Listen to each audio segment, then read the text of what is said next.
So welcome once again to the online platform of Nimbus IES. This would be our second lecture. We started with the chapter Earth in our solar system, and we discussed a lot about geography, what geography discipline is.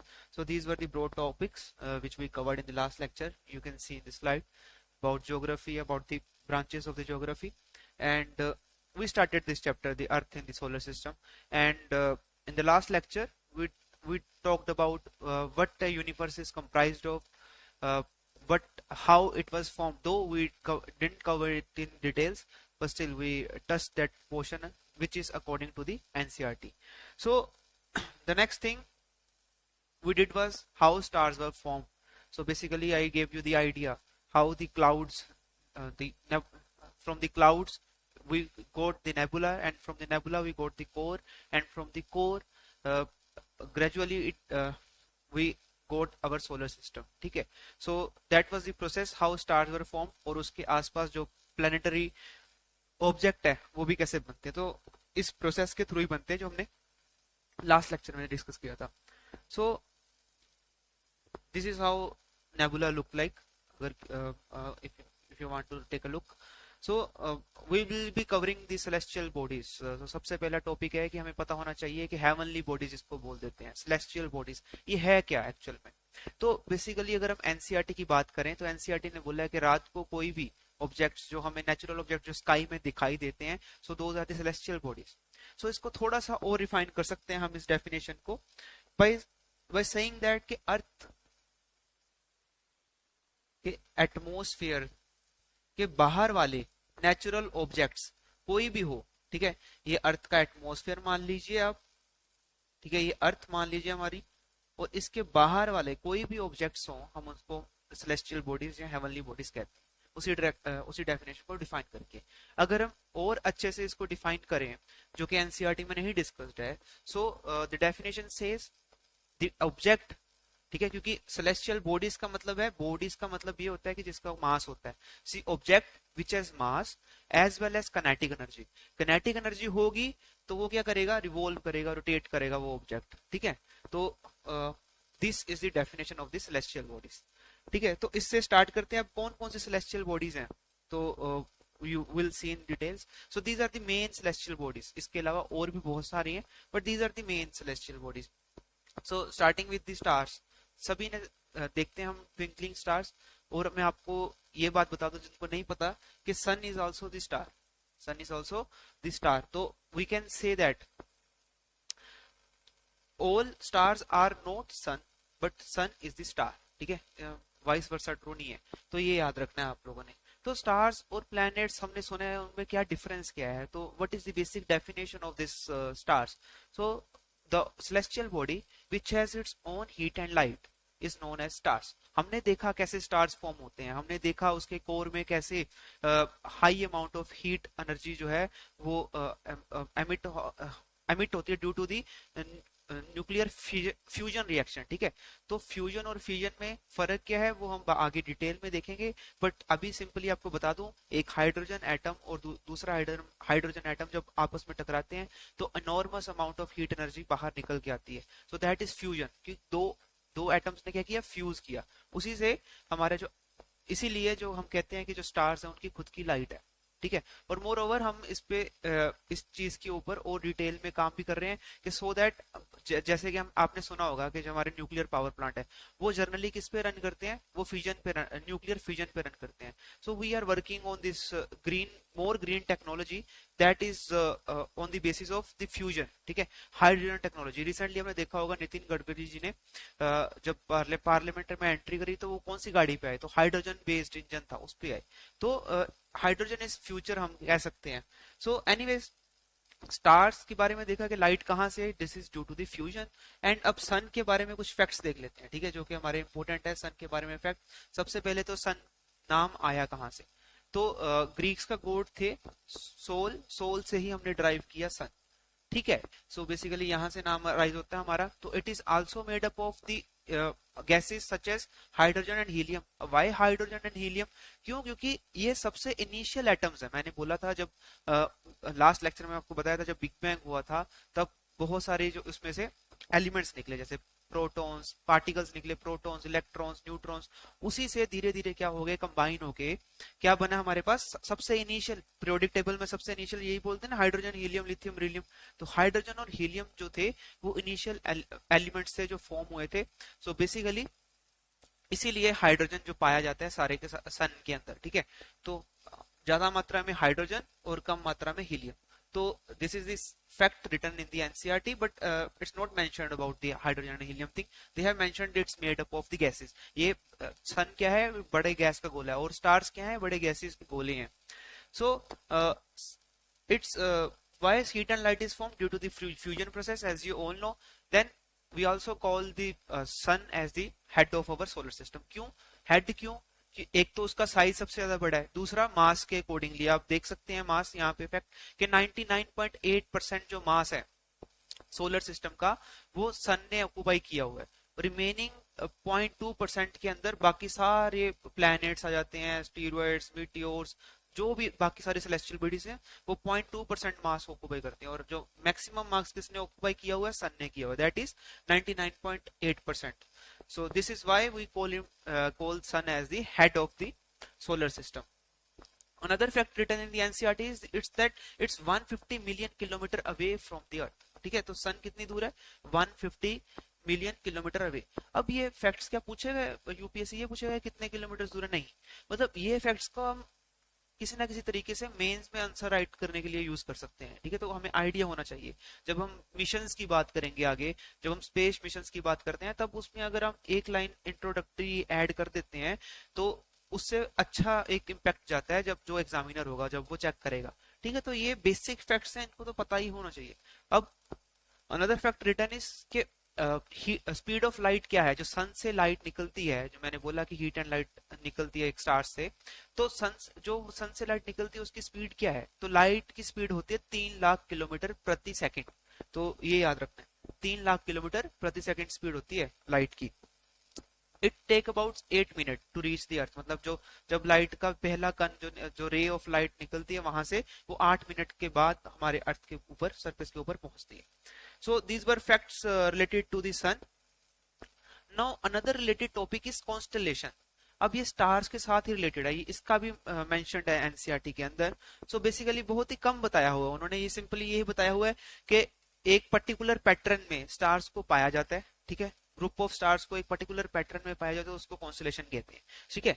So basically while watching the night sky you may notice various patterns formed by different group of stars. So basically different group of stars के अलग अलग patterns होते हैं, ठीक है, उनको हम बोल देते हैं कॉन्स्टलेशन।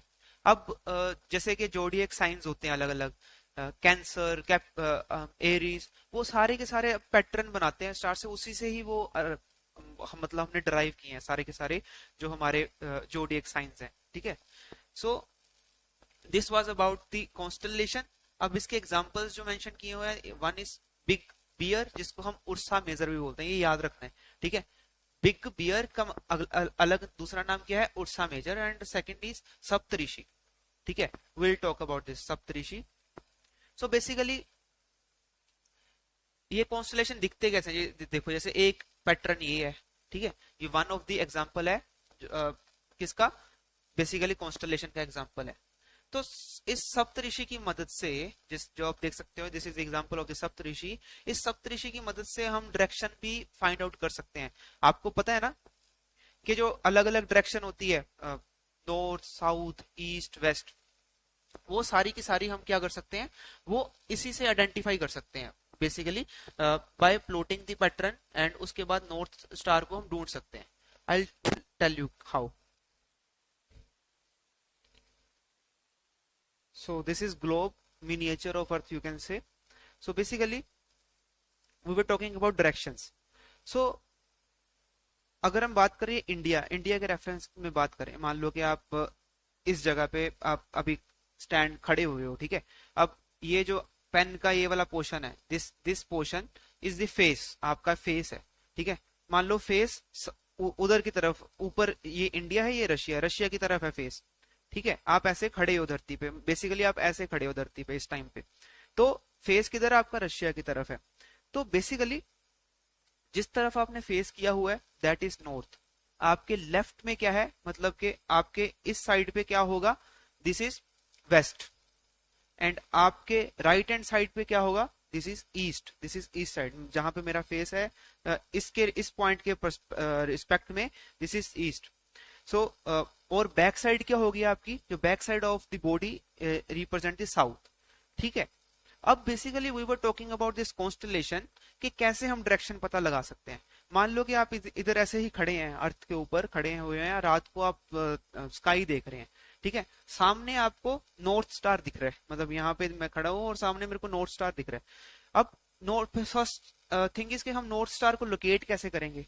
ठीक है, अब मैंने डायरेक्शन पता करनी है कि अब इतने सारे तारे हैं उसमें से नॉर्थ स्टार कौन सा है, उसको लोकेट कैसे करेंगे, हम इस कॉन्स्टलेशन की हेल्प से करेंगे।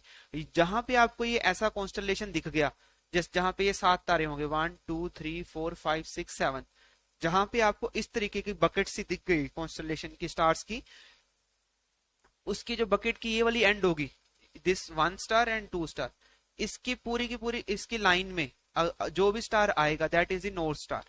ठीक है, तो मतलब मैं जैसे यहाँ पे खड़ा हूं, बेसिकली नॉर्थ स्टार की तरफ देख रहा हूं, तो अगर मैंने पहले ये लोकेट किया, फिर नॉर्थ स्टार को लोकेट किया, और जब सामने चलता जाऊंगा तो वो कौन सी डायरेक्शन होगी, नॉर्थ। मान लो कि मैंने ट्रेवलिंग करनी है, मैंने जाना था वेस्ट साइड की ओर, तो क्या करूंगा, मैं क्या नॉर्थ की तरफ मूव करूंगा, जो कि नॉर्थ स्टार की तरफ मूव करूंगा, नहीं, वेस्ट में जाने के लिए मैं लेफ्ट ले लूंगा, लेफ्ट को मुड़ जाऊंगा और उस साइड डायरेक्शन में मूव करने लग जाऊंगा। ईस्ट साइड में जाना हुआ तो मैं राइट ले लूंगा और राइट डायरेक्शन में मूव करने लग जाऊंगा।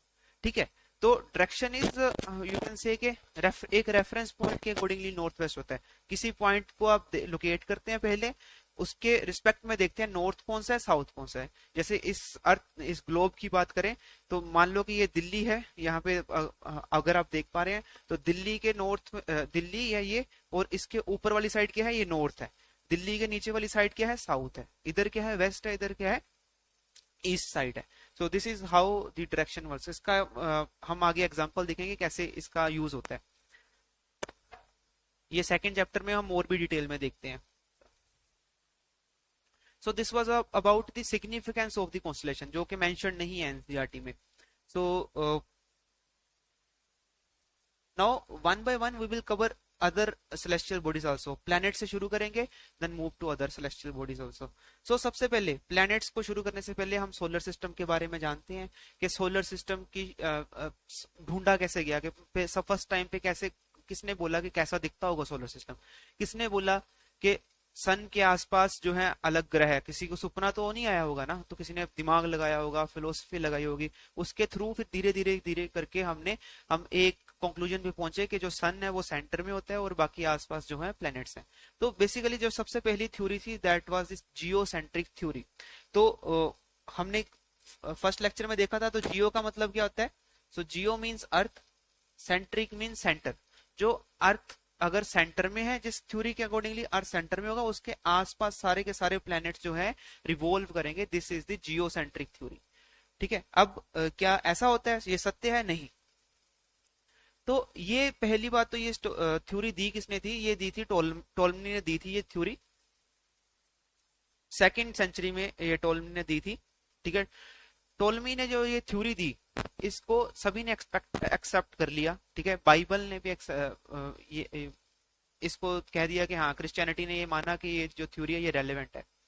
देन क्या ये सच में ऐसा है, नहीं, ऐसा नहीं था। बेसिकली बाद में एक और विद्वान है जिनका नाम है कोपरनिकस, ये उनकी तस्वीर है। तो कोपरनिकस ने कहा कि जो ये जियोसेंट्रिक थ्योरी है that is wrong. So basically the theory he gave the theory of the heliocentric. Now what do we mean by heliocentric? So by helio का मतलब होता है सन, एंड सेंट्रिक का मतलब सेंटर में। इसके अकॉर्डिंगली, कोपरनिकस के accordingly, sun is at the centre और उसके आसपास जो है सारे ग्रह जो है वो रिवॉल्व कर रहे हैं अपने अपने ऑर्बिट्स में। जैसे ये सर्कल दिख रहे हैं ना, ये कंसेंट्रिक सर्कल से, so these are the orbits, अपने अपने ऑर्बिट में वो रिवॉल्व कर रहे हैं। सो दो at that time when the Copernicus gave this theory, it was not accepted कि ऐसा होता है, ऐसा सोलर सिस्टम है। इवन के इसको सजा भी हुई थी। ठीक है, इसको मतलब के मार दिया गया था, जो चर्च ने इसको सजा सुनाई और इसको मार दिया गया कोपरनिकस को। देन लेटर ऑन इसको एक्सेप्ट कर लिया गया by the scientist. So solar से अब नेक्स्ट मेन क्वेश्चन जो है कि सोलर सिस्टम के मेन पार्ट्स कौन से हैं। अगर हमें यही नहीं पता होगा, क्वेश्चन कभी कभी प्रीलिम में ऐसा पूछ सकते हैं कि आपको 3-4 सेलेस्टियल बॉडीज दी होंगी, आप सिंपल कह दोगे कि सन और प्लैनेट्स ही होते हैं। नहीं, सन और प्लैनेट्स और सैटेलाइट बोल दोगे सिंपल। इसमें केवल और केवल ये 3 चीजें नहीं होती, बाकी और सेलेस्टियल बॉडीज भी होते हैं। Let's see. सो जैसे कि आप देख सकते हो यहाँ पे सन भी इसका पार्ट है, as you know sun is the head of the solar system. Then 8 planets, ठीक है, will cover one by one each and every planet. Then satellites, dwarf planets. अब dwarf planets क्या है इसका इस चैप्टर में मेंशन नहीं है। मैं इस चैप्टर को इतनी डिटेल में इसलिए पढ़ा रहा हूँ सो दैट आपको जब बाद में हम करेंगे इससे रिलेटेड जो चैप्टर्स हैं हायर क्लासेस में, आपको इजी रहेगा फिर पढ़ना। Then asteroids and meteorites. So ये सब क्या है मिलके क्या बनाते हैं, हमारा सोलर सिस्टम बनाते हैं। तो 8 प्लैनेट्स को कैसे याद करना है, ये एनसीईआरटी में ट्रिक दी गई है। My very efficient mother just served us nuts, ठीक है, ये 8 प्लैनेट्स को याद रखने की ट्रिक है। So basically mercury, Venus, Earth, Mars, Jupiter, Saturn, Uranus, Neptune. So this is the series. अब ये किस तरीके से किस अकॉर्डिंगली दी हुई है, ये दी गई है डिस्टेंस के अकॉर्डिंगली। सन के सबसे पास कौन सा है, मरकरी, M4 मरकरी, ठीक है, फिर वीनस, उसके मरकरी के बाद सन से सबसे करीब कौन सा, वीनस, देन अर्थ, ठीक है, Mars, Jupiter, Saturn, Uranus, and सबसे दूर कौन सा है, सबसे दूर है दिस नेपच्यून, ठीक है। मतलब सबसे बड़ा ऑर्बिट किसका होगा, नेपच्यून का होगा। सबसे छोटा ऑर्बिट किसका है, मरकरी का होगा। मतलब सबसे जल्दी चक्कर कौन लगा लेगा, सन का, मरकरी। सबसे लेट चक्कर कौन लगाएगा, नेपच्यून, क्योंकि वो बहुत दूर है, ठीक है।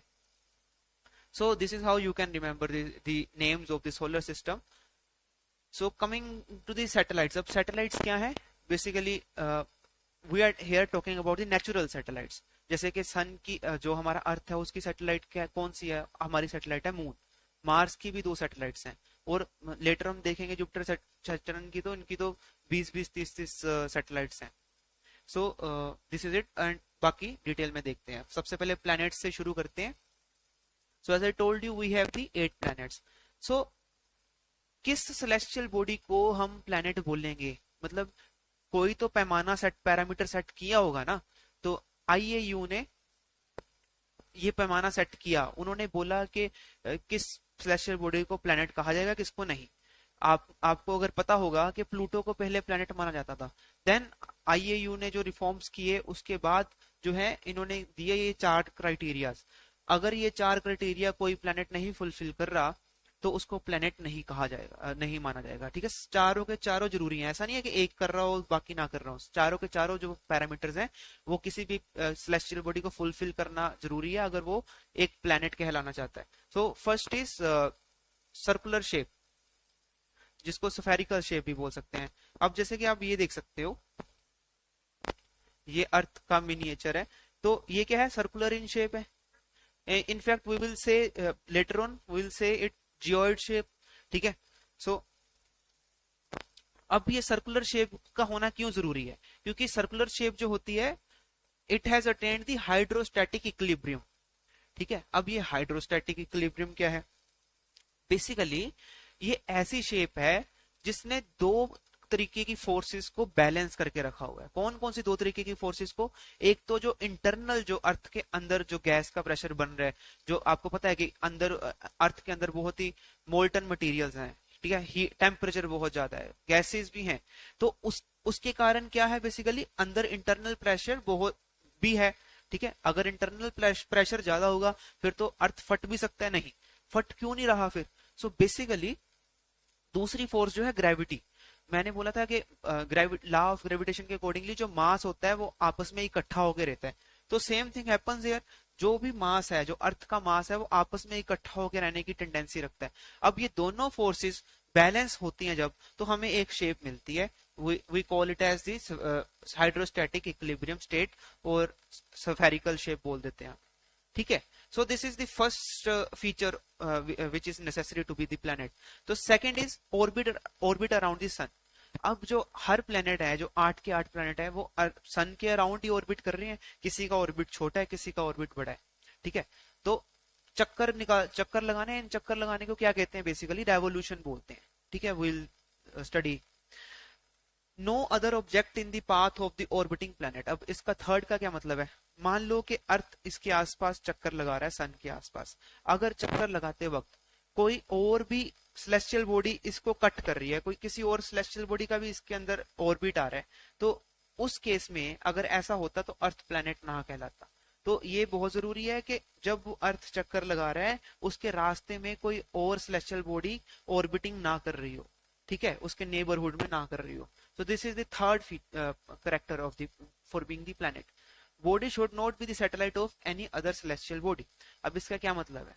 अब जैसे जो मून है, ठीक है, मून अर्थ के आसपास चक्कर लगा रहा है, moon is the satellite of the earth. क्या हम मून को भी प्लेनेट बोलेंगे? क्यों? क्योंकि वो तो ऊपर वाली जो सारे के सारे जो हमने देखा कि कैरेक्टर्स को फॉलो कर रहा है। नहीं, मून को सैटेलाइट नहीं, प्लैनेट नहीं बोलेंगे। क्यों?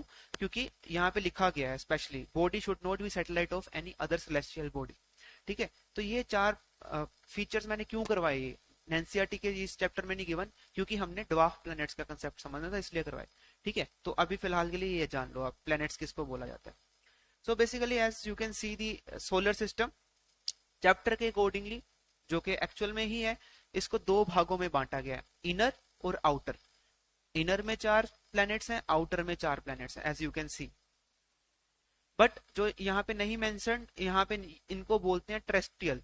जो इनर वाले होते हैं इनको टेरेस्ट्रियल भी बोल देते हैं, जो आउटर वाले होते हैं इनको जोवियन भी बोल देते हैं, ठीक है।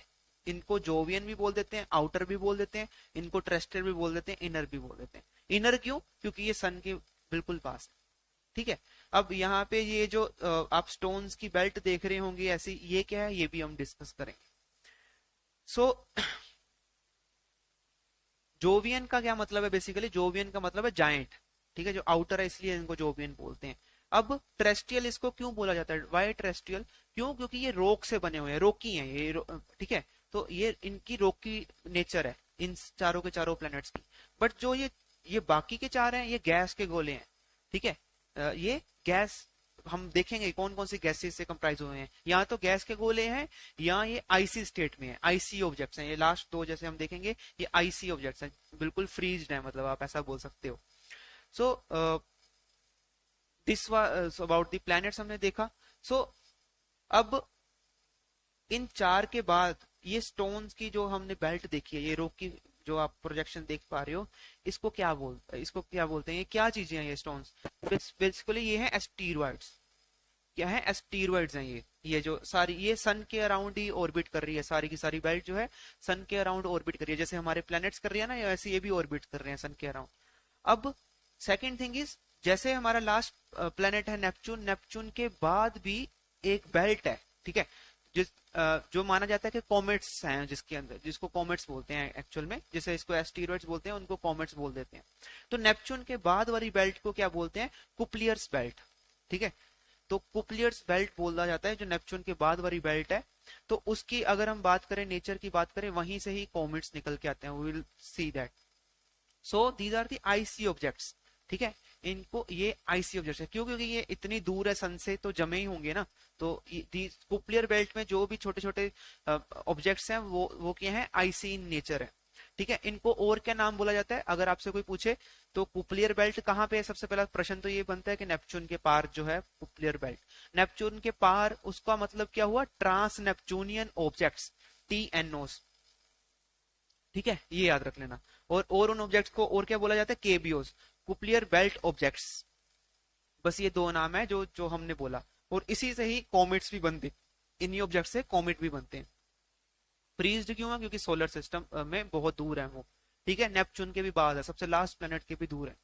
ओके, सो अब और भी फैक्ट्स देखते हैं सोलर सिस्टम से रिलेटेडली। सबसे पहले तो जो चैप्टर 3 में जो हमने मोशन ऑफ द प्लैनेट्स करना है, मोशन ऑफ द अर्थ करना है, उसका एक छोटा सा भाग है, उसको हम पहले अभी इसको यहाँ पे डिस्कस करेंगे। रोटेशन और रेवोल्यूशन में क्या फर्क होता है ये डिस्कस करेंगे। रेवोल्यूशन तो मैंने आपको बता दिया, जैसे सन के आसपास कौन चक्कर लगा, अर्थ के आसपास कौन चक्कर लगा रहा है? मून लगा रहा है, तो उसको कहेंगे moon revolving around the earth.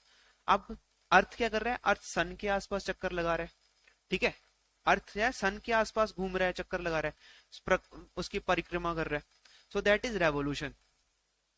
Now comes rotation. अब बेसिकली मान लो कि मेरा चेहरा जो है वो सन है, ठीक है, मेरा चेहरा जो है सन है। सबसे पहले जो सन की किरणें हम मानते हैं कि ईस्ट साइड पे पड़ती हैं, ठीक है, ईस्ट साइड पे जो है सन की किरणें पड़ती हैं, जैसे जापान में मानते हैं कि सुबह हो जाती है, सुबह उदय हो जाती है। तो सन से शुरू हुआ, यहाँ से शुरू हुआ, और इस तरीके से फिर बाद में आता आता सबसे लेट दिन कहाँ पे शुरू होता है, अमेरिका के अंदर। अब इस डायरेक्शन में अगर मैं घुमा रहा था ग्लोब, तो कहाँ किस डायरेक्शन से घूम रहा है, बेसिकली वेस्ट साइड से ईस्ट साइड। तो रोटेशन किस डायरेक्शन में हो रही है, वेस्ट साइड से ईस्ट साइड हो रही है इसकी रोटेशन, ठीक है, वेस्ट टू ईस्ट। तो ये याद रखना है कि रोटेशन की डायरेक्शन क्या है, अर्थ की रोटेशन की डायरेक्शन क्या है। क्या किसी सोलर सिस्टम की ईस्ट से वेस्ट भी होती है, किसी प्लेनेट की ईस्ट से वेस्ट भी होती है, sorry. So will see that. तो आई होप आपको ये दोनों चीजें पता लग गई हो, फर्क क्या है रोटेशन में और रेवोल्यूशन में। अगर कोई अपनी ही एक्सिस के आसपास अराउंड घूम रहा है, उसको रोटेशन बोलते हैं। अगर कोई किसी ऑब्जेक्ट का परिक्रमा लगा रहा है, उसको हम रेवोल्यूशन बोलते हैं। जैसे फेरे लेते हैं ना शादी में, वही चीज सेम। ओके, सो ये फैक्ट्स जो है एनसीईआरटी के अंदर मेंशन्ड है, आप देख सकते हो। बेसिकली क्या बताया हुआ है, one orbit around the sun, Mercury का एक ऑर्बिट अराउंड द सन, मतलब रेवोल्यूशन कितने दिनों में कंप्लीट करता है, 88 डेज में, ठीक है। अब अर्थ कितने दिनों में रेवोल्यूशन कंप्लीट करता है, ऑब्वियसली हमें पता है कि एक साल लगाता है अर्थ चक्कर लगाने में, ठीक है, तभी तो साल बना ना। एक साल के अंदर अंदर अर्थ पूरा चक्कर लगा लेता है सन का, ठीक है। और अगर हम रेवोल्यूशन रोटेशन की बात करें, one spin on its axis, मतलब मरकरी अपना एक्सिस के ऐसे चक्कर कितने दिनों में लगाता है, गोल गोल घूमता है। सो इट टेक्स 59 डेज, मतलब रोटेशन 59 डेज में पूरा करता है, मतलब एक एक्सिस के अराउंड चक्कर। अर्थ तो अब तो पता है 24 घंटे में चक्कर लगा लेता है, अप्रोक्सीमेटली 24 घंटे में अर्थ चक्कर लगा लेता है। ऐसे ही सारे प्लैनेट्स का मेंशन्ड है इधर। तो एक बात जो है वो जानने वाली ये है कि रेवोल्यूशन की हमने बात करी थी, रेवोल्यूशन सबसे तेज कौन करेगा, जो सबसे करीब होगा सन के। सो वैसे ही Mercury, then Venus, Earth, Mars, Jupiter, Saturn, Uranus, Neptune, and इस अकॉर्डिंगली। क्या आपने ये चीजें याद रखनी है कि किसके कितने ईयर्स में रेवोल्यूशन हो रहा है, किसके कितने ईयर घंटों में रोटेशन हो रहा है, नहीं, ये चीजें याद नहीं रखनी। कुछ जो है प्लैनेट्स है, उनका जो अनयूजुअल बिहेवियर है, उसका अगर फैक्ट याद रख सकते हो तो आप रख लो। जैसे मैंने मरकरी की बात करी, मरकरी एक छोटा सा प्लैनेट है, स्टिल उसकी स्पिन जो है इतनी धीरे है, मतलब अपनी एक्सिस के अराउंड 59 डेज। जहां अर्थ एक दिन में चक्कर लगा लेता, घूम लेता है, वहां वो 59 डेज में घूम रहा है। सेकंड जो अनोमली देखने को मिलती है जुपिटर में, वो पहली बात तो, और क्योंकि दूर है वो ऑर्बिट करने में सन के अराउंड ज्यादा टाइम लेगा, 11 साल 11 मंथ्स लेता है, ठीक है, अबाउट 12 ईयर्स। सेकंड थिंग, अब रोटेशन की बात, अब रोटेशन ध्यान से देखो यहाँ पे, one spin on its axis is 9 hours 56 minute, मतलब जुपिटर इतना बड़ा है, मतलब इतना जायंट प्लेनेट है, फिर भी 9 घंटे में अपनी रोटेशन जो है पूरी कर देता है, ठीक है। इससे वहां पे जो है आप अगर उसका शेप देखें, उस गैशियस बॉडी की शेप देखें जुपिटर की, तो आप देखेंगे वहां पे बहुत सारे वोल्केनोस इरप्ट हो रहे हैं, ठीक है, और बहुत सारी मैग्नेटिक फील्ड्स भी ये जो है एक्सर्ट करता है। तो बेसिकली इसीलिए जुपिटर जो, बेसिकली मैग्नेटिक फील्ड का क्या लेना देना, मैग्नेटिक फील्ड हम आगे लेटर ऑन हायर क्लासेस में पढ़ते हैं कि मैग्नेटिक फील्ड दो चीजों पर डिपेंड करती है, बेसिक जो मेन है, एक तो उसका कोर और एक उसकी रोटेशन, कोर में कौन सा मटेरियल प्रेजेंट है और रोटेशन, इन दोनों पे। एनीवेज उसके अंदर डिटेल में नहीं जाते हम। सो this was about revolution and rotation. अब और छोटे छोटे फैक्ट्स जो हैं हम देखते हैं। क्या मरकरी के अंदर कौन सी एटमॉस्फेयर के अंदर कौन सी गैसेस प्रेजेंट, जैसे हमारे अर्थ है, अर्थ के अंदर नाइट्रोजन है, ऑक्सीजन है, तो कार्बन डाइऑक्साइड है। मरकरी के एटमॉस्फेयर में कौन सी गैस है, कोई गैस नहीं है। क्यों? क्योंकि वो सन के बहुत ही क्लोज है। जो सन के क्लोज होगा उसके अंदर एटमॉस्फेयर पनप ही नहीं पाएगा। इतनी पास होने के कारण जो भी गैसेस उसके ऊपर होंगी वो साथ के साथ, मतलब वो हम एस्केप वेलोसिटी एक चीज पढ़ते हैं, उस कारण जो है उसकी एस्केप वेलोसिटी इतनी कम होती है, वो सारी की सारी गैसेस जो है बाहर निकल जाती हैं, उसके एटमॉस्फेरिक रेंज में आती नहीं, और कोई गैस जो है इसीलिए प्रेजेंट नहीं होती है मरकरी के अंदर। देन वीनस की बात करें, वीनस के सबसे पहले तो अलग अलग नाम्स हैं, वो याद रख सकते हैं। फैक्ट्स जो स्टेट सर्विस कमीशन है उसमें पूछ लिया जाता है, ठीक है। मॉर्निंग एंड इवनिंग स्टार किसे कहा जाता है, वो इसको बोला जाता है, वीनस को बोला जाता है। क्यों? क्योंकि ये मॉर्निंग में भी दिखाई देता है वीनस। सेकंड, गोडेस ऑफ ब्यूटी, ठीक है, वीनस को बोला जाता है। वो वीनस बोर्ड जो वर्ड है ये यूज भी बहुत करते हैं ब्यूटी प्रोडक्ट्स में, वीनस को यूज किया जाता है फॉर मार्केटिंग पर्पसेस। देन ये अर्थ का ट्विन भी बोला जाता है क्योंकि उससे मिलती जुलती शक्ल है इसकी, इसलिए अर्थ का ट्विन भी बोला जाता है। आप ऐसे ही मान लो भाई बहन है, सिंपल, अर्थ और वीनस भाई बहन है, इसलिए अर्थ का ट्विन बोला जाता है। देन गैसेस कौन सी इसके एटमॉस्फेयर में प्रेजेंट है? एक है carbon dioxide and second one is sulphur, ठीक है। अब याद रह गई तो ठीक है, बट इतना जरूर पता होना चाहिए आपको कि कार्बन डाइऑक्साइड प्रेजेंट है। मेन जो उसका एटमॉस्फेयर है उसमें कार्बन डाइऑक्साइड रिच है। रोटेशन ईस्ट टू वेस्ट होती है, ठीक है। हमारी क्या होती है? वेस्ट टू ईस्ट, इसकी ईस्ट टू वेस्ट। इधर सूरज जो है दूसरी डायरेक्शन से निकलता है, हमारी जिस डायरेक्शन से सूरज निकलता है इनके सूरज उल्टा निकलता है। आप ऐसा समझ सकते हो इस लाइन को, इस फैक्ट को, कि बहुत इंपॉर्टेंट फैक्ट है ये वीनस के रिलेटेड, ठीक है जी। So next comes on our प्यारा अर्थ। सो बेसिकली इसके अंदर गैसेस आपको पता है, nitrogen, oxygen, carbon dioxide present होती है। एंड इसकी शेप की बात कर लेते हैं। दो ये एक एनिमेटेड है, फिर भी मैंने समझाने के लिए आपको ये पिक्चर ली है। तो आप देख सकते हैं यहाँ से तो है फ्लैट, ठीक है, यहाँ से ज्यादा सर्कुलर है, ठीक है। तो इस शेप को बोलते हैं जियोइड, ठीक है, जियोइड। जियो मतलब अर्थ, आईडी का मतलब होता है इसकी शेप, ठीक है, जियोइड शेप, जो अर्थ की शेप है, ऐसा दिखता है अर्थ हमारा। सो दिस इज एनिमेटेड दो। तो बेसिकली सिंपल आपको ग्लोब की मदद से समझाना चाहूँ तो इस यहाँ पे तो वो फ्लैट है, इस साइड पे जो सारे का सारा जो है, इस साइड पे सारा फ्लैट है ये अर्थ, जो हमारा अर्थ है।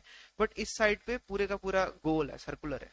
तो ये फर्क होता है स्फेरिकल शेप में और जियोइड शेप में। जो स्फेरिकल शेप होती है वो तो सारी सारी तरफ से बराबर होती है, यहाँ से फ्लैट नहीं होती, बट अर्थ थोड़ा सा यहाँ से फ्लैट है। ये चीज आपने याद रखनी है। नेक्स्ट कम्स, अब मार्स की बात कर लेते हैं। मार्स को जानना क्यों जरूरी है? क्यों? क्योंकि ये हमारा नेबर प्लेनेट है। मोर ओवर बहुत सारे मिशन ऐसे हैं जो मार्स मार्स में हम जाना चाहते हैं, ठीक है, क्योंकि हम सोचते हैं जो कॉलोनी बनाएंगे, जो रहने लायक होगी, वो मार्स में ही बनाएंगे। बहुत सारे जो मिशन इससे रिलेटेड है, हमारे इंडिया के भी मिशन, ठीक है, MOM मिशन जो है इससे इसी से रिलेटेड है, मार्स से रिलेटेड है। क्यों इतनी क्यूरियोसिटी क्यों है? एक तो हमें सोलर सिस्टम के एवोल्यूशन का पता लगता है, और दूसरी चीज वहां पे हम अगर लाइफ ढूंढ सकते हैं वो भी ढूंढेंगे, ठीक है, या लाइफ आर्टिफिशियली बना सकते हैं कॉलोनी की मदद से, वो भी ढूंढेंगे, ठीक है। तो ये सब किसमें हम कवर करते हैं? मार्स के अंदर देखते हैं। सबसे पहले तो इसका नाम है गोडेस ऑफ वार, इसको गॉड ऑफ वार भी बोला जाता है मार्स को। देन गैसेस की बात करें, इसके अंदर CO2, NO2, argon and oxygen, ये गैसेस जो इसमें पाई जाती हैं इसके एटमॉस्फेयर में। अब ध्यान दो, यहाँ पे ऑक्सीजन लिखा हुआ है 0.13% पर, ठीक है। मतलब अगर कोई पूछे मार्स के ऊपर क्या ऑक्सीजन पाई जाती है, यस, ऑक्सीजन पाई जाती है, this is very important fact, ठीक है। बट क्या हमारे काम की है? 0.13% है, तो ये इसलिए हमारे काम की नहीं है। हमारे अर्थ के ऊपर कितनी है? 21% ऑक्सीजन है, तो इसलिए जो इसका जो है रेलेवेंस बहुत कम है। सबसे ज्यादा चीज कार्बन डाइऑक्साइड पाई जाती है। तो स्टिल वी आर होपिंग कि कैसे आर्टिफिशियली हम वहां पे ऑक्सीजन जनरेट कर सकते हैं और उससे वहां पे रहा जाएगा। तो सैटेलाइट्स की बात करें, जैसे हमारा मून है, इनकी सैटेलाइट्स कौन सी है ये देख लो, फोबोस एंड डिमोस। ये इसके नाम याद रखने हैं, मैं बता दूंगा कौन कौन से किसके नाम याद रखने हैं। नेक्स्ट इज माउंट एवरेस्ट से भी बड़ा माउंटेन है, बहुत, माउंट एवरेस्ट से भी कई गुना बड़ा ऐसे कि यहाँ पे माउंटेन पाया जाता है जिसका नाम है निक्स ओलंपिया, ठीक है। ये याद रखना आपने, मार्स में पाया जाता है ये, जैसे भी पिक्चर ली गई है ऊपर से। So this name is Nix Olympia. Next is Jupiter के बारे में बात कर लेते हैं। जुपिटर का पहला फैक्ट तो मैंने बताया था कि ये रोटेशन इसकी बहुत ज्यादा तेज है। आप देख सकते हो 9 घंटे में, अर्थ हमारा 24 घंटे लेते हैं, ये 9 घंटे 56 मिनट्स में कंप्लीट कर देता है। अब मून्स की बात करें, क्या इसके भी एक दो मून्स है? नहीं, जितने भी हम देखेंगे ये बाद वाले प्लैनेट्स हैं, टेरेस्ट्रियल प्लैनेट्स नहीं है, इनके मून्स काफी सारे हैं। तो यहाँ पे 65 से भी ज्यादा मून्स, एनसीईआरटी तो 53 कहती है, बट 65 से भी ज्यादा मून्स जो है डिस्कवर कर चुके हैं हम, ठीक है। गैसेस की बात करें, hydrogen, helium, methane and ammonia, ये गैसेस से बना हुआ है हमारा जुपिटर। ठीक है। मैंने बोला ना कि जुपिटर क्या है, एक गैस का गोला ही है, तो इन गैसेस से बना, हाइड्रोजन हीलियम, ये तो होने ही होने हैं। क्यों? क्योंकि ये तो मैंने बताया था कि किसी भी एक स्टार को बनने के लिए भी ये दोनों चाहिए ही चाहिए। ठीक है, तो किसी भी गैसियस सेलेस्टियल बॉडीज में ये प्रेजेंट होने की प्रोबेबिलिटी काफी है। देन उसके अलावा मीथेन एंड अमोनिया, मीथेन को CH4 भी बोल देते हैं। ठीक है। सो ये इसके अंदर इसकी कॉम्पोजिशन है एटमोस्फेयर की। Now next comes the Saturn. Saturn की अगर हम एटमोस्फेयर की बात करें, इसमें मीथेन और अमोनिया पाया जाता है। ठीक है, मीथेन और अमोनिया पाया जाता है। इसका लार्जेस्ट मून कौन सा है? टाइटन है। ठीक है। सो यूरेनस, यूरेनस में दो इंपॉर्टेंट जो इसके सैटेलाइट्स हैं, मून तो नहीं वर्ड यूज करेंगे हम, जो सैटेलाइट्स है दैट आर टाइटेनिया एंड ओबिरोन। ठीक है, इसका जो है लार्जेस्ट सैटेलाइट है, टाइटन था उसका, इसका टाइटेनिया एंड ओबिरोन। तो ये फैक्ट्स याद रखने हैं हमने। तो यूरेनस का कलर कहते हैं कि ब्लू ग्रीन क्यों है, ये भी फैक्ट पूछ लिया जाता है। ठीक है। अब due to the presence of methane. ठीक है, मीथेन, एक तो यूरेनस जो है आईसी बॉडी है, सबसे लास्ट वाले जो प्लैनेट छोटे दिखते हैं क्योंकि ये आइस फ्रीज है, आईसी है। सबसे पहले तो एक तो ये आईसी बॉडी है, इसके अंदर मीथेन प्रेजेंट है, इसके अंदर अमोनिया प्रेजेंट है। ठीक है, और मिक्स ऑफ वाटर भी है इसके, मीथेन, वाटर एंड अमोनिया, ये तीनों से बना हुआ है ये हमारा यूरेनस। ठीक है। Next is Neptune. नेपच्यून के अंदर जो सैटेलाइट्स है वो है ट्राइटन एंड नेरिड। ठीक है, ये दोनों सैटेलाइट्स हैं। इसके भी बहुत सारे मून्स हैं जो इसके अलावा, दोनों के अलावा भी और बहुत सारे इसके सैटेलाइट्स हैं, 13 के आसपास, एनसीईआरटी सेज। तो गैसेस कौन सी है इसके एटमोस्फेयर में? मीथेन प्रेजेंट है। तो दीज वर दी फैक्ट्स। ठीक है, दो अगर ये याद रहती हैं गैसेस किस में क्या प्रेजेंट है तो ठीक है, अदरवाइज इसके ऊपर ज्यादा टाइम खराब नहीं करना हमने। सो जो इंपॉर्टेंट चीजें हैं वो, अब ये जो फैक्ट्स बताने जा रहा हूँ ये इंपॉर्टेंट है। सबसे पहले तो साइज की बात करें, साइज जानना बहुत जरूरी है। किसका सबसे बड़ा है, मतलब कौन सबसे छोटा प्लेनेट है। ठीक है। सो सबसे पहले जुपिटर, फिर सैचुरन, यूरेनस, नेपच्यून, अर्थ, वीनस, मार्स और मरकरी। सो इस सीरीज को हम याद कैसे करेंगे? हमारा सबसे पहला स्टेप, सो बेसिकली हमने दो हिस्सों में बांटा था प्लैनेट्स को, एक थे इनर, एक थे आउटर। जो इनर थे वो थे अर्थ, वीनस, मार्स और मरकरी। ठीक है, ये थे ये चारों, और ये चारों थे जो हमारे आउटर प्लैनेट्स। और आउटर प्लैनेट्स में ये तो सीरीज सेम ही है वही। ठीक है। सबसे पहले कौन सा था? Jupiter, Saturn, Uranus, Neptune. ये तो वही लाइन वाइज ही है, ये याद रखने तो सिंपल है। क्यों? क्योंकि वो आपको पता है वो गैस के गोले हैं और बड़े बड़े हैं, और बेसिकली जुपिटर सबसे बड़ा दिखता भी है, और उसके बाद सैचुरन, यूरेनस, नेपच्यून। तो ये चार तो याद हो गए। अब इन चारों को याद करना कैसे करेंगे बेसिकली? सो जो अर्थ है, आपको पता है कि इन चारों में से लाइफ कहाँ पे है? अर्थ में प्रेजेंट है। तो इन सभी का बड़ा भाई कौन हुआ? अर्थ हुआ। क्यों? क्योंकि वो लाइफ प्रोवाइड कर रहा है, इसलिए उसको हमने ज्यादा फोकस देना है। याद करने का तरीका सिर्फ, तो बेसिकली अर्थ को हम फर्स्ट पे रख लेंगे इसके ऊपर। देन वीनस, वीनस कौन है? हमने बोला था कि वीनस ये अगर भाई है तो ये बहन है, ट्विन्स है, तो अर्थ, वीनस। देन कम्स मार्स, और हमें पता है सबसे छोटा मरकरी। ठीक है, तो मार्स, मार्स आपने याद रख लेना है। मरकरी तो आपको पता है सबसे छोटा ये है, सबसे इनिशियल वाला। आप ऊपर जो है बैक करके वीडियो को आप उसको स्लाइड भी देख सकते हैं, आपको मरकरी दिख जाएगा दूर से कि सबसे छोटा है। तो this was about the size. अगर हम मास की बात कर लेते हैं, अगर मास को क्या याद रखना है, ऊपर वाली सेम सीरीज है, सिर्फ और सिर्फ एक फर्क है। मास जो है नेपच्यून का ज्यादा है एज कम्पेयर टू यूरेनस, बस इतना सा फर्क है, बाकी सारा का सारा ऊपर जैसे ही सेम है। और इसी कारण क्योंकि ये नेपच्यून का जो मास है वो ज्यादा है यूरेनस का, इसी कारण जो है डेंसिटी जो है नेपच्यून की ज्यादा है। क्यों? क्योंकि डेंसिटी क्या होता है? मास पर यूनिट वॉल्यूम। मास को हम अगर वॉल्यूम से डिवाइड करते हैं तो हमारे पास डेंसिटी आ जाती है। तो डेंसिटी और मास जो है सेम सीरीज रखते हैं आपस में। ठीक है, तो this was about the facts about the size, mass and the density, याद रख लेना है आपने ये। देन रेवोल्यूशन पीरियड तो आपको बता दिया, जो सबसे पास होगा वो सबसे जल्दी चक्कर लगा लेगा, तो उसमें तो कोई फर्क नहीं है। रोटेशन पीरियड की बात करें, सबसे तेज रोटेट कौन करता है? मैंने बताया जुपिटर सबसे तेज रोटेट करता है। 10 घंटे में अप्रोक्सीमेटली पूरे का पूरा इतना बड़ा जुपिटर अपने एक्सिस के अराउंड जो है चक्कर लगा लेता है। ठीक है, तो सबसे तेज स्पीड किसकी? जुपिटर की। Then Saturn, Neptune, Uranus. अब याद सिंपल याद, रोटेशन की स्पीड का क्या याद रखना है? सबसे ज्यादा तेज स्पीड किसकी? जुपिटर की, ये याद रखना है। और मैंने ये भी बताया था कि मरकरी और वीनस इन दोनों की अगर आप ऊपर स्लाइड को देखेंगे तो उसमें बताया गया है कि सबसे स्लो जो है, सबसे धीरे जो अपनी एक्सिस के अराउंड कौन घूमते हैं, ये दोनों ही घूमते हैं, मरकरी और वीनस। ठीक है, तो ये याद रख लेना, जो सबसे पास है सन के वो सबसे धीरे घूम रहे हैं। ठीक है, तो सिर्फ इतना सा याद हो गया अगर आपको, बाकी सीरीज अगर किसी को सारी याद होती है तो वेल एंड गुड, अगर सिर्फ इतना सा भी याद हो गया तो आप सिंपली जो है आंसर्स में ऑप्शंस को एलिमिनेट कर सकते हैं और आपका आंसर आ जाएगा। ठीक है, सिंपल ये चीजें थी about the rotation period. Okay, so we covered all the planets. Now the next celestial body is dwarf planets. अब dwarf planets किसको कहा जाता है? अब ये जानने से पहले we will go back to the definition of the planets. मैंने बोला था कि उसमें से जो थर्ड पॉइंट है वो जब हम dwarf planets करेंगे वहां पे काम आएगा। तो जैसे हमें पता है कि वेरियस जो हमने फीचर्स देखे थे कि एक तो कि किसी का सैटेलाइट नहीं होना चाहिए, should not be the satellite of the other celestial body. एक मैंने बोला था सन के अराउंड रोटेट होना चाहिए, रिवॉल्व करना चाहिए। एक उसकी स्फेरिकल शेप होनी चाहिए, सर्कुलर शेप होनी चाहिए, तब उसको हम प्लेनेट बोल देते हैं।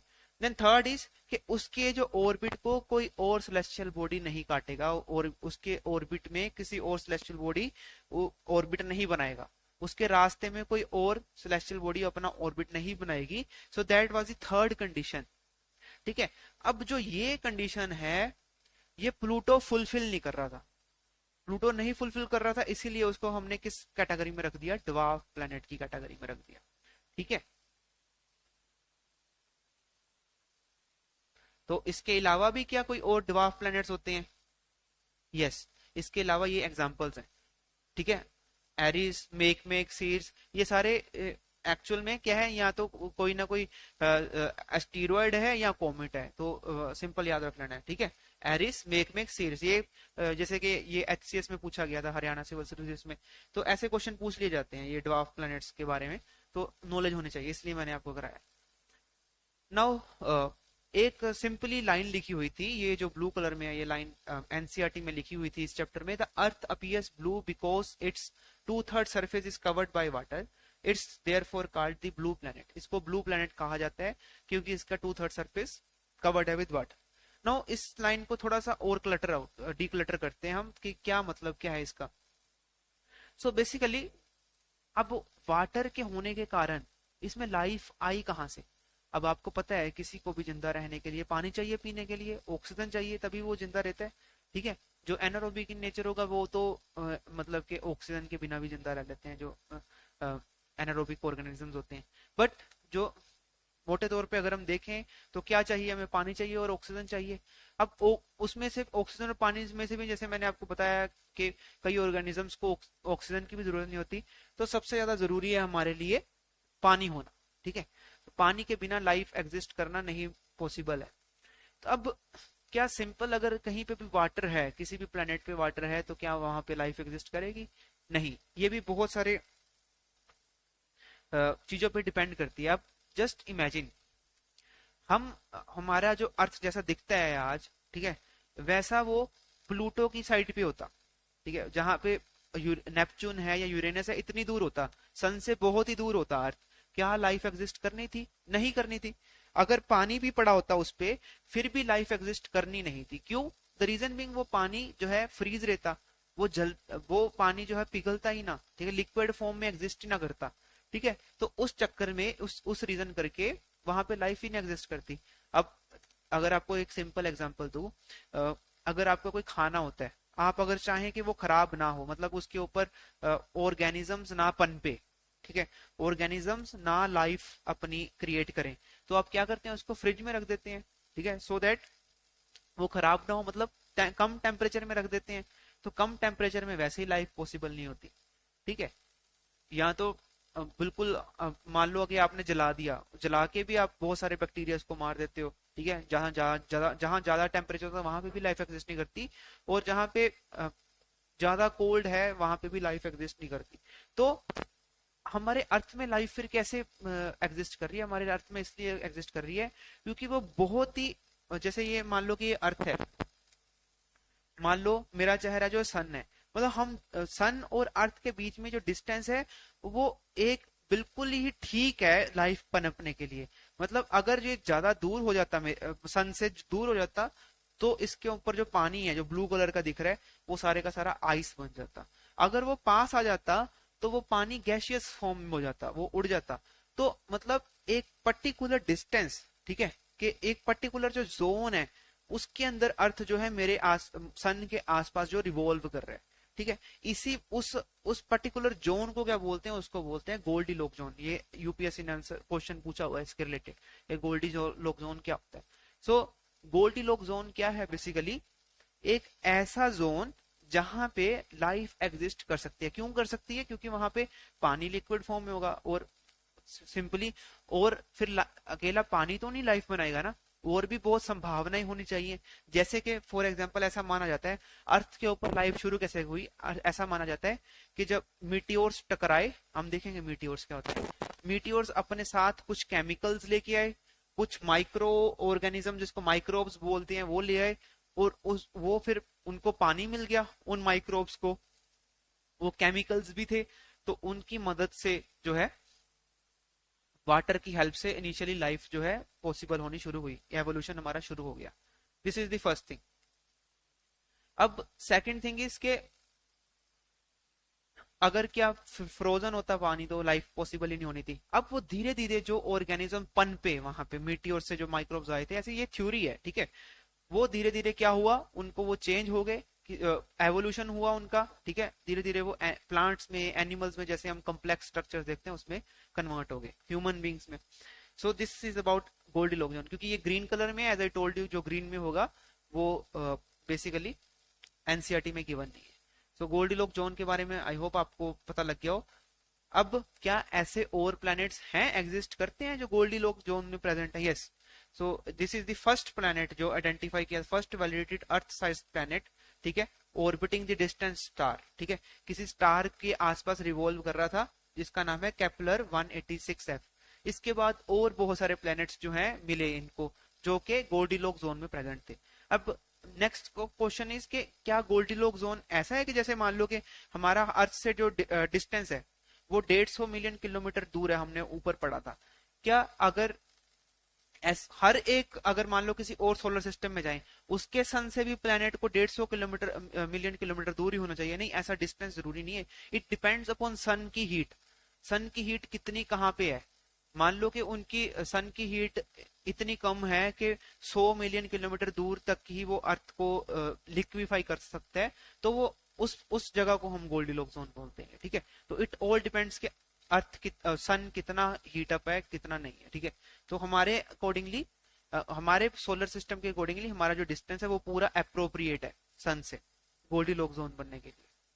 Next we will talk about our satellite that is moon.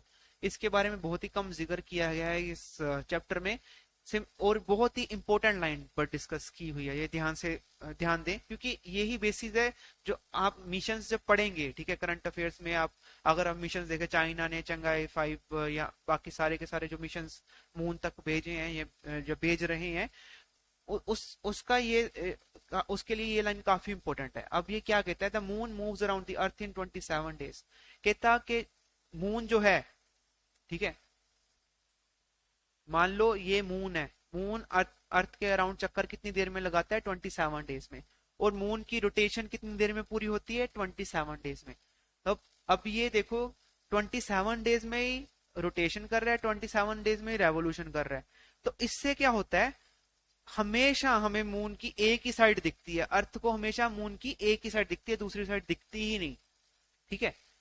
तो इस वजह से दूसरी साइड को भी एक्सप्लोर करने के लिए हम बहुत सारे मिशंस भेजते हैं, जो शैडो एरिया ऑफ मून है उसको देख ढूंढने के लिए भी हम बहुत सारे मिशंस भेजते हैं, ठीक है, जो दिखती ही नहीं है हमें। सो this was about the moon, जो हमें बात करी उन्होंने एनसीईआरटी ने। द नेक्स्ट इज एस्टीरॉइड्स की बात करें। इसके बारे में सिर्फ और सिर्फ ये वर्ड मेंशन करके छोड़ दिया, मीटीरियोइड्स और एस्टीरॉइड्स। अब इन वर्ड्स ये खुद में ही बहुत ज्यादा इंपॉर्टेंट है, ये पता होना चाहिए कि क्या होते हैं एस्टीरॉइड्स, है क्या बेसिकली। सो अगर हम बात करें एस्टीरॉइड्स की, तो मैंने बताया कि ये पहले 4 और दूसरे 4 के बीच में जो एरिया है, उस बेल्ट में जो भी रॉकी स्ट्रक्चर प्रेजेंट है, जो कि सन के आसपास ऑर्बिट कर रहा है, उसको हम एस्टीरॉयड्स बोलते हैं, ये हम पहले डिस्कस कर चुके हैं। ठीक है, अब क्या लिखा है, डेफिनेशन क्या है, एस्टीरॉयड्स आर रिमेनिंग प्लैनेटिसिमल्स। अब प्लैनेटिसिमल्स क्या होता है, जिससे प्लैनेट बनते हैं उसको प्लैनेटिसिमल्स बोल देते हैं, जिस चीज से प्लैनेट बनते हैं उसको प्लैनेटिसिमल्स बोल देते हैं। ठीक है, which could not form full planet, जो मतलब फुल प्लैनेट नहीं बना पाए, ठीक है, बट स्टिल वो कुछ रॉकी स्ट्रक्चर क्रिएट कर दिया। Orbit between Mars and Jupiter, मतलब पहले चार और दूसरे चार के बीच में ऑर्बिट कर रहे हैं, रॉकी इन नेचर। ठीक है, तो इनको बोलते हैं स्टीरॉइड्स। मतलब सिंपल, अगर सिंपल भाषा में बोलूं, जो पत्थर ऑर्बिट कर रहे हैं सन के आसपास, मार्स और जुपिटर के बीच में, दैट इज एस्टीरॉइड्स। सिंपल इतनी इसको जानते हैं। Next is meteorites. अब मीटियोराइट्स वर्ड यूज किया गया है, मीटियोर्स और मीटियोराइट को एक्सप्लेन नहीं किया गया। ठीक है, अब इसकी एक्सप्लेनेशन बट इन्होंने इनडायरेक्टली कर दी। ठीक है, बट इन्होंने डेफिनेशन नहीं बताई। अब ध्यान से सुनो, या ध्यान से देखो, ये लाइन में क्या लिखा है, the small pieces of rocks which move around the sun are called meteorites. सबसे पहले तो यहाँ पे भी रॉक्स, एस्टीरॉइड्स भी रॉक थे, ये भी रॉक्स ही हैं, पर ये क्या है, स्मॉल पीसेस। एस्टीरॉइड्स बड़े पीसेस हैं, ये स्मॉल पीसेस हैं। ठीक है, moves around the sun are called meteorites, ये फर्क है। sometimes these meteorites come near the earth and tend to drop upon it। जब मीटियोराइट अर्थ की तरफ आता है, अर्थ की तरफ आने की कोशिश करता है, अर्थ के एटमोस्फेयर को एंटर करने की कोशिश करता है, तब दो केसेस होते हैं, या तो वो जल के भस्म हो जाएगा, अर्थ के एटमोस्फेयर, अर्थ में के कारण जो फ्रिक्शन हुई है उसके कारण बर्न कर लेगा, अपने आप को जल जाएगा, और हमें लगेगा कि शूटिंग स्टार। ठीक है, हम देखते हैं ना, हम कहते हैं तारा टूटा, तो हमें वो शूटिंग स्टार की तरह उभरेगा हमारे सामने। वो तो एक केस है। और जो अगर वो बर्न कर गया उसको बोलेंगे मीटियोर्स। अगर वो एटमॉस्फेयर में बर्न कर जाता है हम उसको मीटियोर्स बोलते हैं। अगर वो बर्न नहीं कर पाया और वो अर्थ की सरफेस पे पहुंच गया, अर्थ की सरफेस पे टकराया भी और अर्थ की सरफेस पे पहुंच भी गया, जैसे मैंने आपको एग्जांपल दी ना कि अर्थ में जो पहले तो ये भी थ्योरीज हैं कि बहुत सारी जो वाटर्स हैं वो मीटियोर्स लेके आए अर्थ के ऊपर, या ये भी थ्योरीज हैं मैंने अभी ऊपर बताई कि माइक्रोब्स हैं जो और वो भी कहाँ से आए, वो मीटियोराइट्स लेके आए। ठीक है, तो बेसिकली अगर वो टकरा गया उसको बोलेंगे मीटियोराइट। तो तीन चीजें हैं, मीटियोराइट क्या है, अगर वो एटमॉस्फेयर से बाहर है, सिंपल अपना रोटेट ऑर्बिट कर रहा है सन के अराउंड, हम उसको मीटियोराइट बोल देंगे। एंटर कर गया, जल गया, मीटियोर बोल देंगे। शूटिंग स्टार इसी से बनता है वो। ठीक है, देन अगर वो जला नहीं, अर्थ की सरफेस से टकराया, ठीक है, उसको हम बोल देंगे मीटियोराइट। अब कई आप को ये जान के हैरानी होगी कि जब मीटियोराइट सरफेस के ऊपर टकराते हैं वो इतना इम्पैक्ट क्रिएट कर देते हैं कभी कभी कि वहां पे इतना बड़ा खड्डा हो जाता है कि वो उस खड्डे में फिर बाद में पानी बन जाता है, एंड वहां पे लेक बन जाती है फिर। ठीक है, जैसे महाराष्ट्र में है ये एक ऐसी क्रेटर लेक। तो this is the example of meteors, meteorites and meteorites. तो अब बेसिकली मैंने बात करी कि ये एस्टीरॉइड्स भी रोकी हैं, ये भी रोकी हैं, पर फर्क क्या है, कहते हैं कि अगर बड़े एस्टीरॉइड्स आपस में टकराते हैं, छोटे पीसीज में टूट जाते हैं, वो छोटे पीसीज क्या होते हैं, वो मीटियोराइट्स बन जाते हैं। ठीक है, वो मीटियोराइट बन जाते हैं। ये एक प्रोसेस है मीटियोराइट बनाने का। दूसरा प्रोसेस क्या है मीटियोराइट बनाने का, बेसिकली जो कोमेट्स होते हैं, जो कोमेट्स मैंने बोला था ना कि वो केपीओस में जो नेपच्यून के पार टीएन नोज ऑब्जेक्ट्स, वहां से भी कुछ अगर ऑब्जेक्ट जो कोमेट्स आ जाते हैं वो भी मीटियोराइट्स बन जाते हैं। ठीक है, ये दोनों तरीकों से मीटियोराइट्स बनते हैं, ये दो तरीके हैं मीटियोराइट बनने के। ये नासा के अकॉर्डिंग डेफिनेशन है, एनसीईआरटी में नहीं गिवन, पर जानना जरूरी है। ठीक है, ये मीटियोर, ठीक है, जिसको हम शूटिंग स्टार, कभी कभी बहुत सारे मीटियोर्स एंटर कर जाते हैं, ठीक है, तो हम उसको बोलते हैं मीटियोर शावर।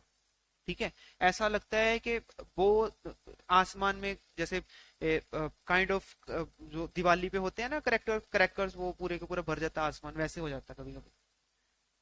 तो last but the thing is के जो कॉमेट्स क्या है, इसका डिस्कशन नहीं हुआ एनसीईआरटी में इस चैप्टर में। तो that is comet orbits the sun like asteroids, but comets are made of the ice and dust, not rocks. अब ये फर्क है सब में से कि ये किससे बना हुआ है, ये आइस और डस्ट से बना हुआ है। ठीक है, अब कहां से आता है, माना जाता है कि यहाँ तो ओट क्लाउड्स जो कि हमारे ब्रह्मांड के बिल्कुल एंड में है, या वहां से आता है, यहाँ केपीओ के जो हमने बात करी थी, कोपलियर बेल्ट केपीओज ना, वहां से आता है, टी जिसको हम टीएनएस भी बोल देते हैं, वहां से आते हैं। ठीक है, तो ये क्या है, आईसी इन नेचर। ठीक है, इनकी टेल होती है, जैसे हमें टेल सी दिखती है, आईसी इन नेचर होते हैं। ये देखो जैसे ये किसकी इमेज है, ये कॉमेट्स की इमेज है, टेल सी दिखती है। ये टेल क्यों दिख रही है, क्योंकि ये वाटर जो है इसका इवेपोरेशन होना शुरू हो जाता है, तो वो जलने लग जाता है, तो that's why tail. So it's very far from Earth. So this was about the this chapter, first chapter जो हमने किया, Earth in our solar system. I hope आपको कुछ समझ आया हो, सारा का सारा चैप्टर समझ आ गया हो। अगर कोई डाउट है तो नीचे कमेंट बॉक्स में जरूर मेंशन करें, I will try to solve those doubts. So thank you all of you.